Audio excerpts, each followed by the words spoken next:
ახალი ბაზრები და ქართული მინერალური წყლების პოპულარიზაცია მსოფლიოში ქართულ პროდუქტზე მოთხოვნა იზრდება. გასულ წელს საქართველოსთან ექსპორტზე 57 მილიონი დოლარის ღირებულების მინერალური წყალი გავიდა. სხვადასხვა ქვეყნებში პროდუქციის რეალიზაციამ კი თითქმის 58% შეადგინა. ეს მინერალური წყლის გაყიდვების მაჩვენებლის გაზრდის პირველი შემთხვევაა, მას შემდეგ რაც ქართულ პროდუქციას რუსულ ბაზარზე პოლიტიკურად მოტივირებული ემბარგო დაუწესეს. სოფო მდინარეძე გიამბობთ. არსებული ბაზრების რესურსის მთლიანად ათვისება და ბორჯომის გაცნობა სხვა ქვეყნებისთვის. მინერალური წყლების კომპანიას ახალი სტრატეგია უკვე გაწერილი აქვს. ბორჯომი, რომელიც 40 ქვეყანაში გადის, გასულ წელთან შედარებით მისი რეალიზაცია 25%-ით გაიზარდა. ეს მაჩვენებელი 15%-ით უსწრებს რუსეთის ემბარგომდე ბორჯომის გაყიდვების რაოდენობას. მინერალურ წყალზე იმდენად დიდია მოთხოვნა, რომ კომპანიამ ოფიციალური წარმომადგენლობა რამდენიმე ქვეყანაში გახსნა. ჩვენი პოლიტიკა გადის იმაზე, რომ გავაორმაგოთ გაყიდვები არსებულა ამ ქვეყნებში და თავიდან ბოლომდე ავითვისოთ არსებული რესურსი.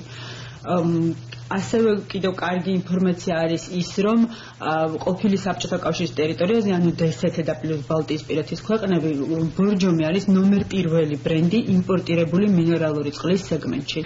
ამერიკა და ევროკავშირის ქვეყნების ბაზრების ათვისება.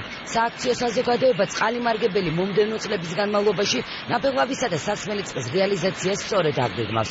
ამჯერად კომპანიას პროდუქტი მეზობელ და ბალტიისპირეთის ქვეყნებში გააქვს. რეალიზაცია კი გასულ წლებთან შედარებით საგრძნობლად გაიზარდა. კომპანიების წარმომადგენლები მინერალური წყლების ასეთ მოთხოვნად პროდუქტის მაღალ ხარისხს უკავშირებენ. ჩვენ გეგმებშია, რომ უფრო განვავითაროთ ევროკავშირში მუშაობა, ასევე საკმაოდ მნიშვნელოვანია ჩვენთვის ამერიკის მიმართულება, საკმაოდ წარმატებულად მუშაობთ და ბოლო წლებში გავაძლიერეთ. სტრატეგიულია ჩვენთვის ასევე ბაზრები, სადაც ქართულ წყალს იცნობენ. ეს არის ცენტრალური აზიის ბაზრები, ვთქვათ, ყაზახეთის, თურქმენეთის და ასევე DST-ის სივრცე.